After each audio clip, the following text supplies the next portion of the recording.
Hello and welcome. This is going to be another zodiac specific reading for the month of March 2024. And we have the sign of Capricorn popping out.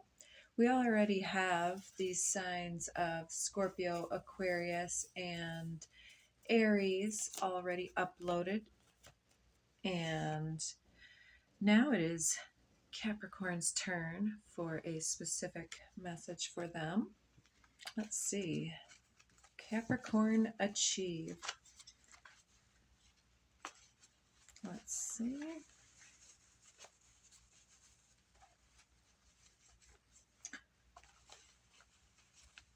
Capricorn, I can't quite remember the messages that came out in your previous readings, so let's move forward as if this is brand new energy.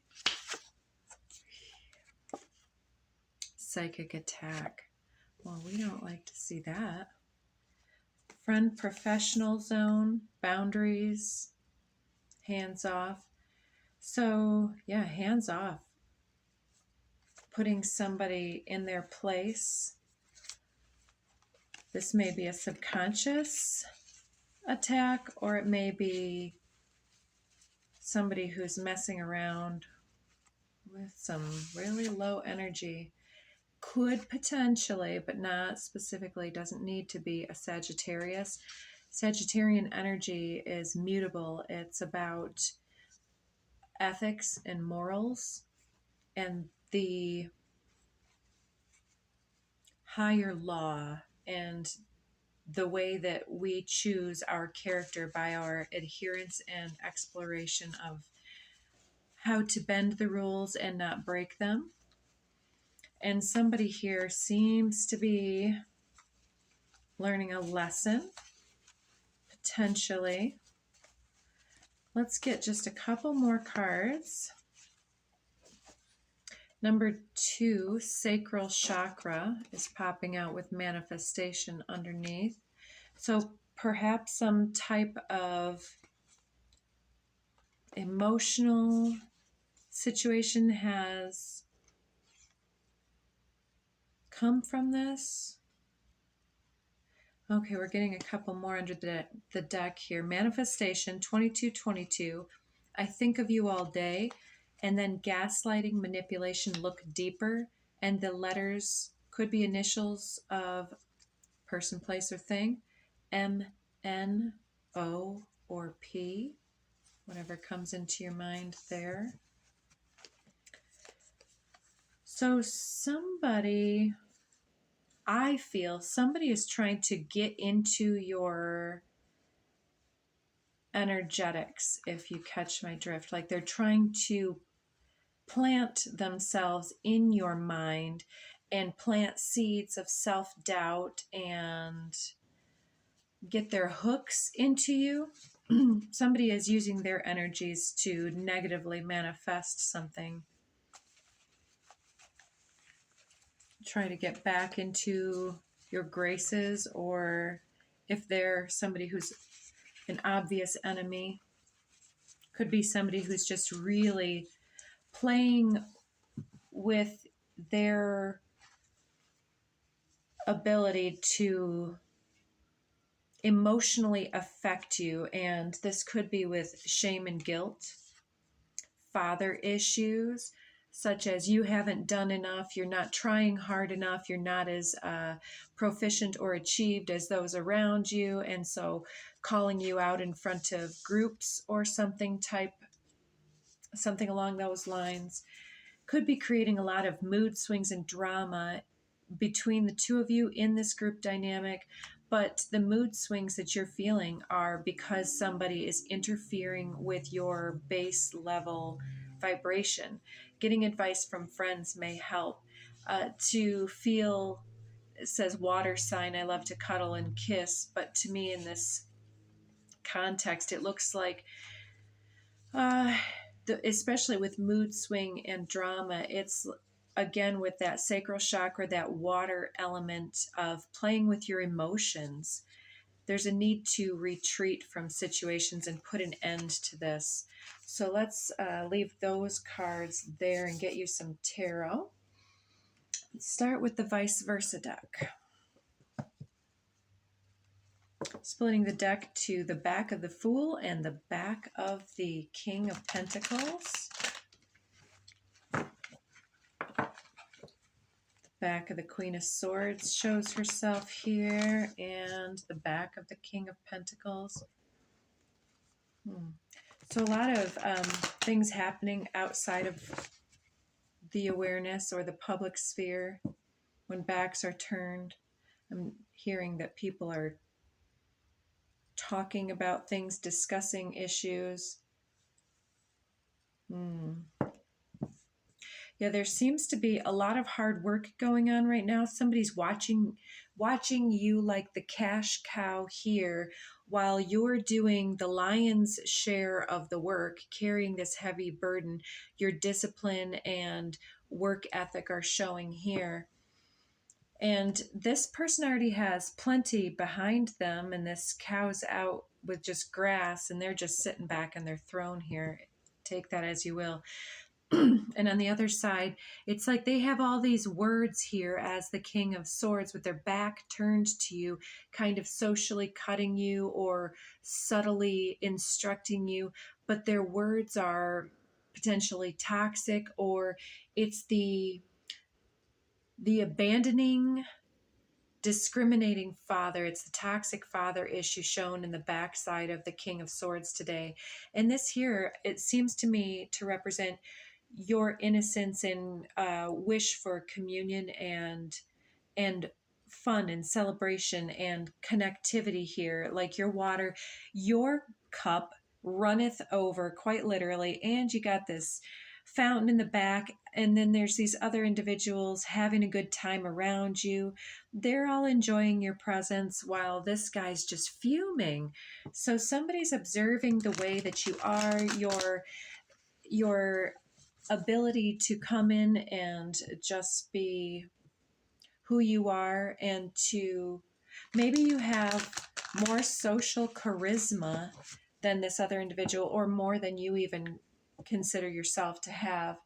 And yeah, it's making somebody feel abandoned. So maybe somebody feels like you're not even noticing how this makes them feel.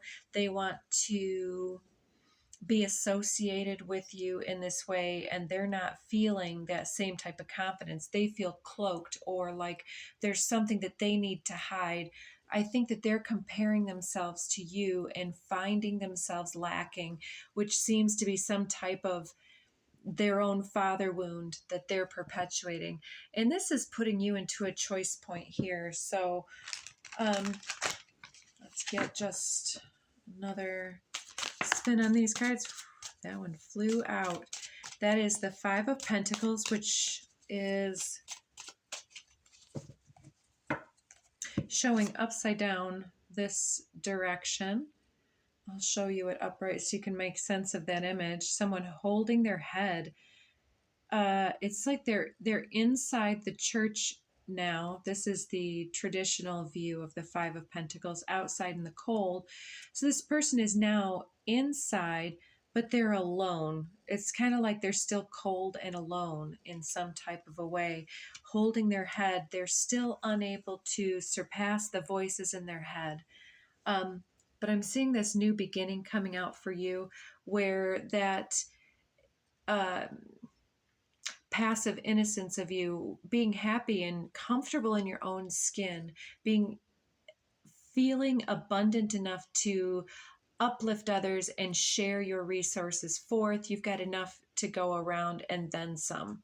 You can self-replenish. And this, for whatever reason, is triggering this individual. So as well, if you're having any, okay, don't take this message if you need to see a doctor, see a doctor if you've got a medical issue or something else amiss. But sometimes when individuals are engaging in some type of projection, whether or not it's intentional, highly intended, manipulative psychic attack, whether or not it's intentional, psychic energy comes similar to like a dagger in the back. And so if you're feeling specific energy, sometimes this can say that somebody is negatively intending around you, such as I sometimes feel this in my gut, and it will start to feel like a sickness to my stomach, and clenching and super discomfort, and it doesn't seem to be any gastrointestinal stuff. It seems different to me. So other people with different situations will sometimes feel that this is like different types of migraines or visual disclarity, or that kind of foggy double vision, foggy brain. It depends on the basis of the attack I'm hearing. And remember, we're talking about that sacral chakra, which is in the gut. So it's like an energetic gut punch where somebody, even when they're smiling in your face, can be feeling so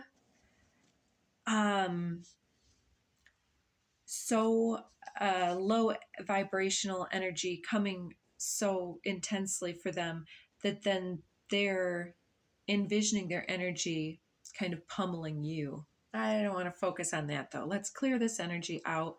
I'm seeing that this is your new beginning here. So let's get that on the board. Then we have the Hierophant. So you're teaching somebody. It's as though those individuals on the Three of Cups here that were shown really enjoying being around in your energy. It's like they've already sort of bowed down. I don't mean bowed down in an ego way. You'll have to apply this to your situation, but there are those who are not so triggered by your excellence and your skill level in this situation, and that are willing and able to learn from you and even set you as an example or a benchmark for where they'd like to go. Your success doesn't come at the expense of their success in their mind. They're learning from you, holding that torch for you.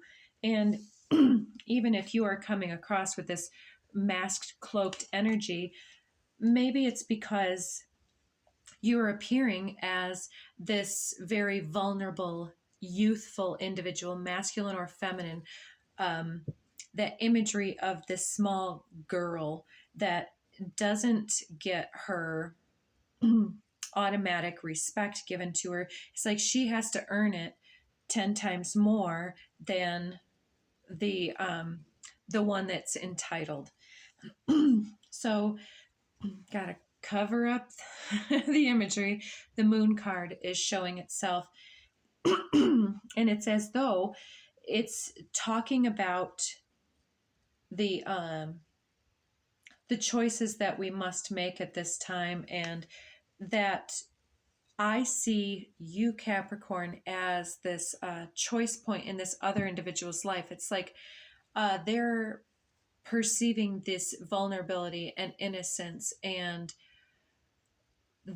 the trigger, I believe, is because the father issue is more like you need to harden up, you need to be competitive, and you need to hit harder than the next guy in order to make your place. And some individuals are able to simply bring love into any space that they walk into, and that's the most powerful thing that they can do, because there's no armor more complete than being encapsulated in your own self-centered, sounds selfish, doesn't it? Your self-centeredness of love and abundance. But if we're self-centered in the wounding aspect, is completely different, right? So here we have that Knight of Swords again, somebody charging in to challenge this lesson. It's like these others would take the knee and say, wow, you have something that I haven't seen. I can witness this and learn from you. And somebody else is like, no, I need to challenge this for whatever reason. But it looks like the situation is coming to a close. Here's those two I want to call them supplicants today for whatever reason. It's as though they've surrendered to whatever you're bringing in the situation. Some type of abundance, stability, nurturance, and front facing. Yeah, that Hierophant, that moon, and now the Queen of Pentacles, all showing aspects of yourself, showing no mask. Just, well, the Hierophant has a mask, excuse me, but it's not like the other situation or individual is showing up here with something else going on. And I'm even seeing now this Death card could even be, okay, this I feel is definitely the other individual. And perhaps this is even an aspect that they're pulling out of you via their projection, that psychic attack, where the energetic gut punch has led you to armor up yourself in a certain way, and they may come charging in, but you don't need to even pull your sword. The other individuals are looking at you for leadership in the situation.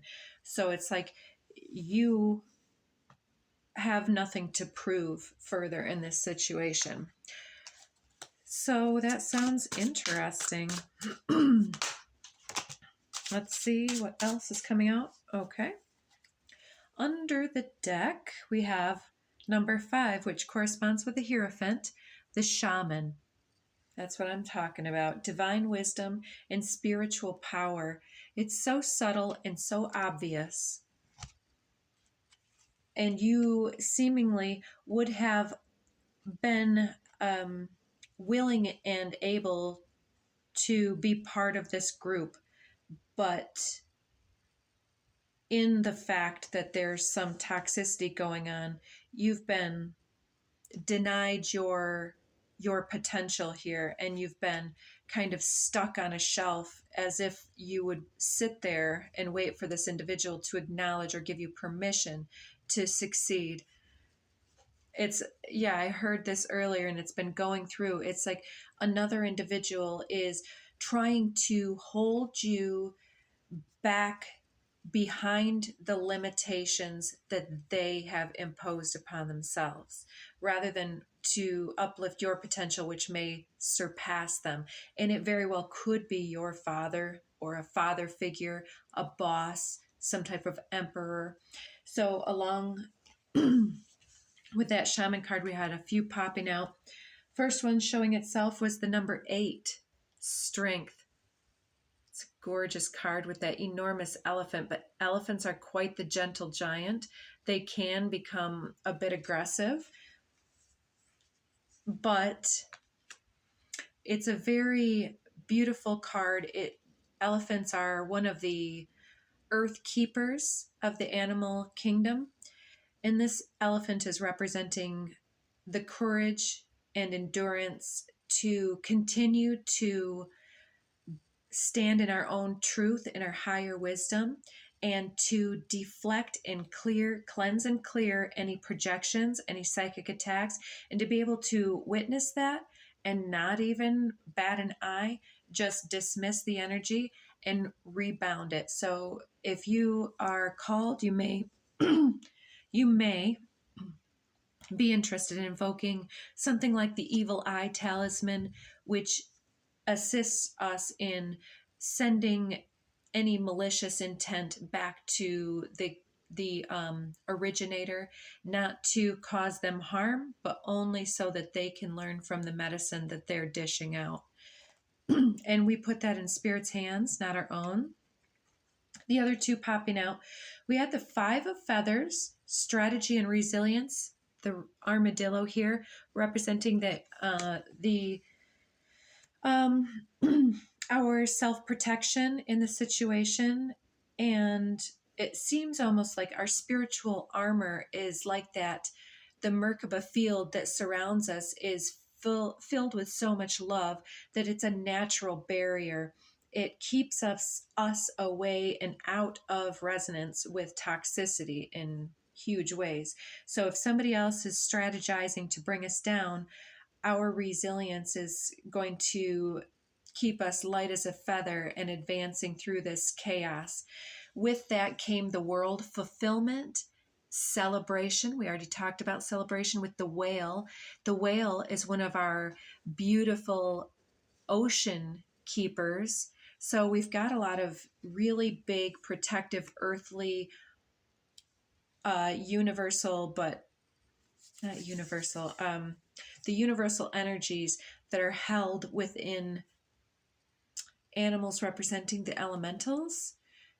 So I'm not quite sure where that message is going. I'm going to leave it unless it comes back.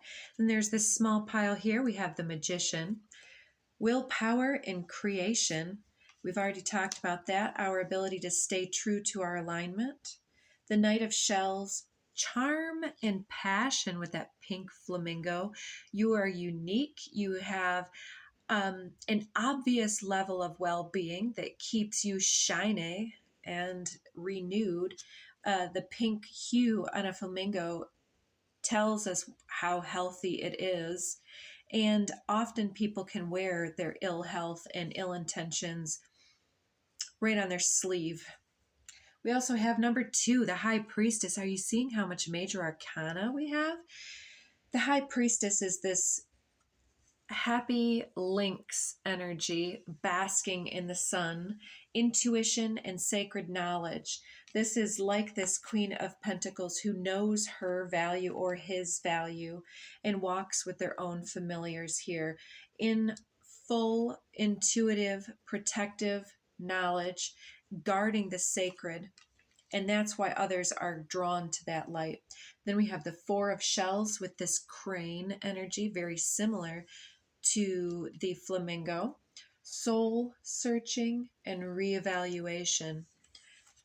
So through this intuitive awareness, there's a discontinuing of energies. You may want to watch the Daily Dharma from the same day as this broadcast, because it seems to be some of the similar energies of those eclipse messages coming through are something needs to be released, acknowledged, overcome once and for good, once and for all. Especially you have that the world energy coming in with the 5 of feathers, which 5 of swords is overcoming adversity, invitations to fight. And then we have at the end here 7 of acorns, determination and stamina. And I believe this is a badger depicted here coming through that ring.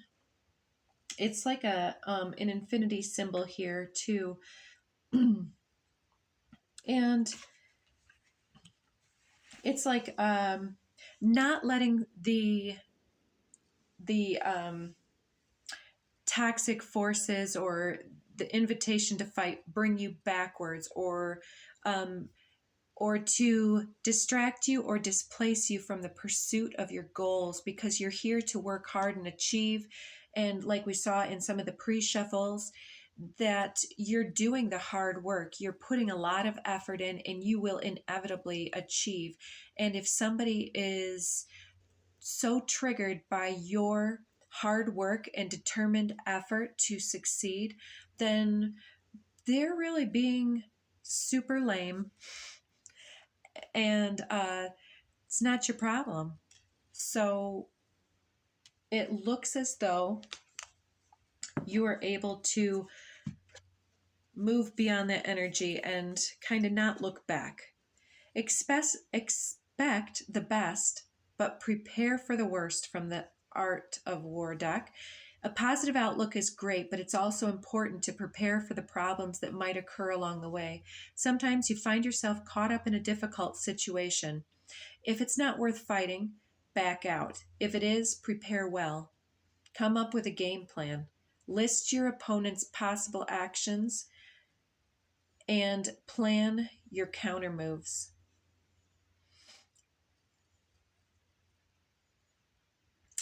I always see typos. When you've done that, you'll be bulletproof. Sun Tzu said, in war, the victorious strategist only seeks battle after the victory has been won, whereas he who is destined to defeat first fights, then afterwards looks for victory. So yeah, that's definitely us. And we have strategy here. Then we get speaking in public. The prospect of speaking in public can be terrifying. However, it's a great skill to develop. For Sun Tzu, the enemy of the public speaker could be lack of a point, mumbling, reading your speech, or making too much out of your mistakes. Know yourself means know your material, relax, be confident, dress right, sober up, practice, and be yourself. So if somebody's trying to subtly detract from your confidence when you have an important thing coming up for yourself, it's very important to create that healthy boundary and limit your interaction with individuals such as that. So if you know your material and you're showing up working hard and somebody's coming at you, know that that's all them. If you know the enemy and know yourself, your victory will not stand in doubt. If you know heaven and know earth, you may make your victory complete. And also keep your fights short. Sun Tzu's advice that your objective should be to win the war, not keep winning the small battles, is great advice for couples. Say your piece politely and with respect. Listen to theirs in the same manner, then move towards peace. Don't pretend it didn't happen. Deal with it then and there, then leave it behind you. Sun Tzu said there is no instance of a country having benefited from prolonged warfare. Very interesting here. Let's lighten the mood. Get you some notes from the universe. This one wants to come. Convince yourself, not others. So maybe you're really wanting this validation from this hard-ass individual, can I say that here? Because of your own previous father issues or urge to really achieve, but this individual won't be convinced. So as long as you have something to prove, then you're going to keep on interacting with this issue. So in all battles of heart over the mind, go with the mind. That is not correct. In all battles of heart over the mind, go with your heart. Because truly, it's a lot easier for your mind to catch up with your heart than for your heart to catch up with your mind. A whole lot easier. Not that I don't love your mind. And asking someone to change is like pruning a tree. Neither will ever be the same again. Scarier still is that you can't quite know in what new directions they'll grow. I wouldn't change a leaf on you, the universe. So perhaps this convincing yourself, not others, is that urge to convince the newer embodiment of the father wound to validate you and to treat you with some respect if that didn't come from your early upbringing or other situations. It's like a renewed situation with new players that is going to give you the same lesson as before, that we can never convince others of something they're not willing to see. All we can do is take that into ourselves.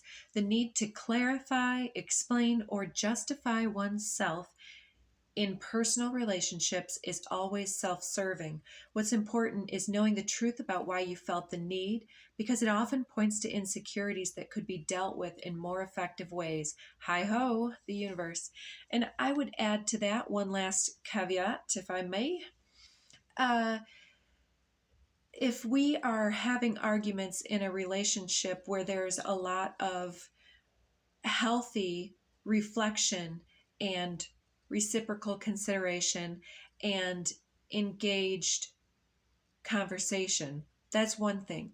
And we can explain and justify ourselves. And in so doing, also embrace the insecurities that led us astray from the higher, better path. It's like saying, I'm sorry for my point and the ways that I used my energy in this argument the other day, after reflecting on how I was feeling, I recognized that some of that doesn't belong to our situation. It belongs to the father wound, or these issues of unworthiness, shame, or guilt, whatever it might be, not feeling like we're on the right track. And we can sometimes accidentally re-engage some type of projection or toxicity ourselves. And if we're willing and able to point to that insecurity and deal with it together, we no longer feel the urge to ask the other individual to change in order to make us feel more comfortable, because that's not going to work anyways. We can start to take accountability for ourselves, and in so doing, recognize if that other individual is also a conscious individual and is coming with us, or whether this is something that we need to just cut the losses, right? So last thing, let's say, learn your lessons. Education begins on the first day of our lives and ends on the last. We learn something new every day, some of it planned, some of it unplanned, some of it useful, and some of it irrelevant. We learn in different ways, by seeing, by showing, and by doing. Realizing how you learn is a skill that you can improve by learning the different methods. So I'm not positive exactly how this is hitting your situation. Feel free to comment in the description box, and practice seeing and developing from your highest, from your point of deserving, and understanding the value that you're bringing to the table, perhaps. So I am holding space for that, for your inner transformation. Take good care of yourself, Capricorn. You're on the right track, it looks like. So keep on achieving. Take care. Talk to you soon.